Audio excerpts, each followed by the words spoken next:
Hello nation, and welcome back to the homestead. Well, as we discussed in other videos, we have been doing a lot of maneuvering and building new areas and doing different things here on the homestead. And one of the things that we've done here recently is this area behind me used to house Robin's herb bed. It was an old aquaponics system that we just couldn't get to work correctly, and so instead of just dismantling it and whatnot, we turned it into a little raised bed area that we've grown flowers and herbs and root vegetables and stuff like that in over the years. Well, we placed it over here because one, we've got this little bit of like a valley right here, and we figured, okay, that'd lower that down so it would make it nice. Make it easier to harvest and work the area and everything, yeah.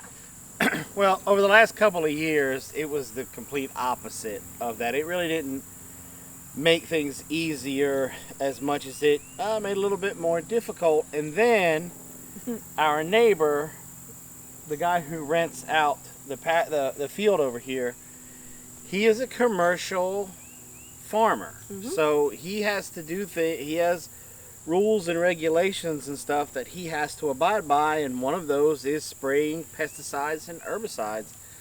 And no matter how careful you are, no matter how much you try to do it on a non-windy day, there's still going to be some drift, and that drift has affected us over the years.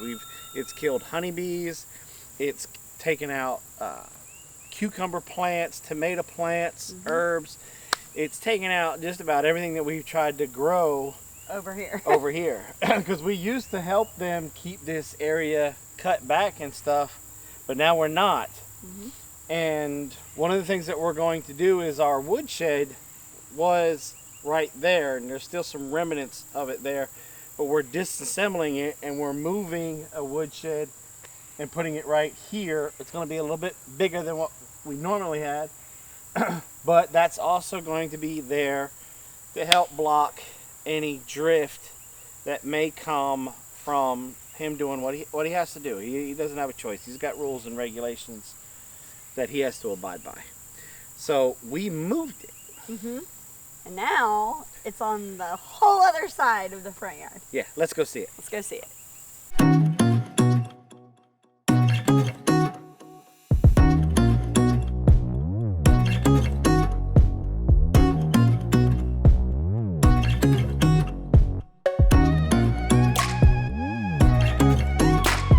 Alright, so we took this and we moved it over here pretty much parallel with the house, right off of Carol's one window, right next to the mint bed that started out as an herbal tea garden but has now become a mint bed. Because you know what happens with mint. The mint pretty much overtook it. It's an overachiever. Now, I know a lot of y'all can be like, that's a whole lot of shade over there. Yes, right now there is a whole bunch of shade, but this winter all of these trees over here on this side are coming out. We're going to dig them out, put them down on the ground, and completely open this area up because we have some other ideas that we want to get flowing over this way. That's a hint. That's an Easter egg for you. Okay, so in these beds right now we have turnips, beets, radishes, and carrots. 2 things of carrots. That was you. You insisted. Yep, I insisted on 2 things of carrots. Yeah. Yep. And so we got some root vegetables in here. One, it'll help bust up some of that dirt. Some of this dirt did come from composted pig muck, cow muck, that kind of stuff that we had off to the side laying around. So we live in the granite capital of the world, and so our soil is not the greatest. Right. And so as that stuff starts to dry out and whatnot, it will clump in hard. So we put some root vegetables in here to help keep it busted up and loofy.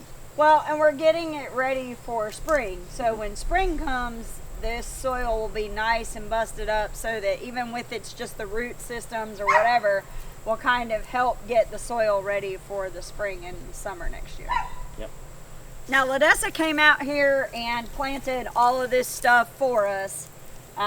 After they got all the dirt, you know, they moved everything over, brought the dirt over here. She planted everything. We've got all the good stuff going. But one of the issues is that all of these seeds are seeds that you sow almost right on top of the soil. You surface sow. And it's definitely the time for birds and squirrels and even fallen leaves. And if you got leaves covering up your seeds, not necessarily a good thing. So we thought it would be a good idea to repurpose some of this greenhouse plastic that we had and go ahead and cover up some of these beds so that it'll protect the seeds from birds, squirrels, all of that good stuff, chickens, goats, whatever. And once everything starts to sprout up, then it'll be fine.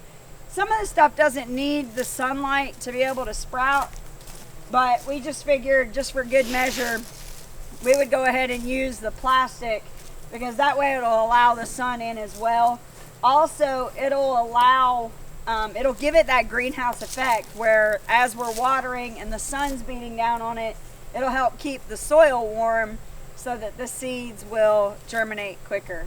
So I think it's a good use, repurpose of stuff that we have just lying around. Don't get discouraged by, you know, everything that's going on with the economy, government shutdown and stuff. Look around, because you're going to see us doing a lot of that this year and next year.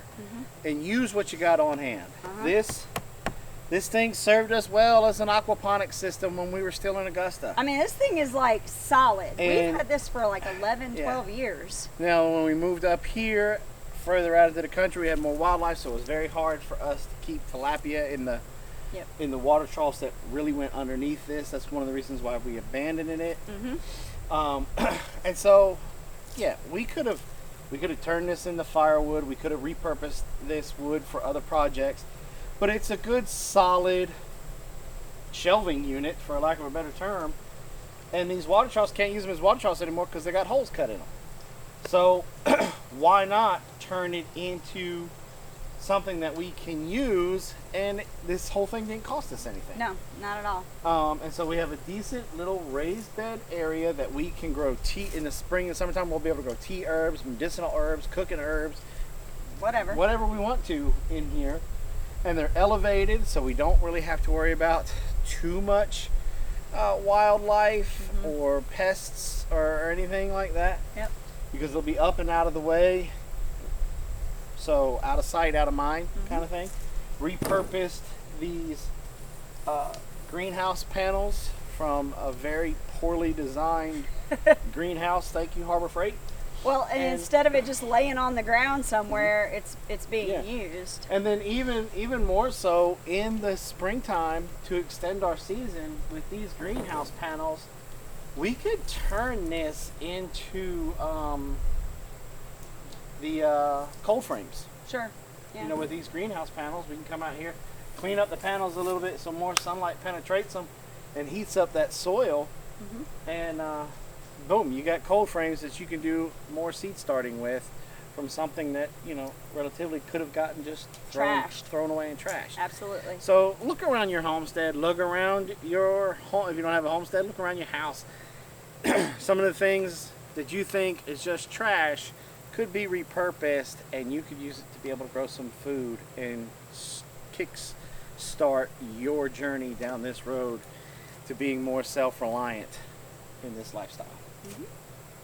Now, if you liked this video, go check out this one where Carol just recently took one of the self-watering containers that we had and dressed it up a little bit, made it look a little bit cooler and a little bit more efficient than what we had before. And definitely space saving. Definitely. Thank you for stopping by the Big Bear Homestead. God bless. Have a nice day.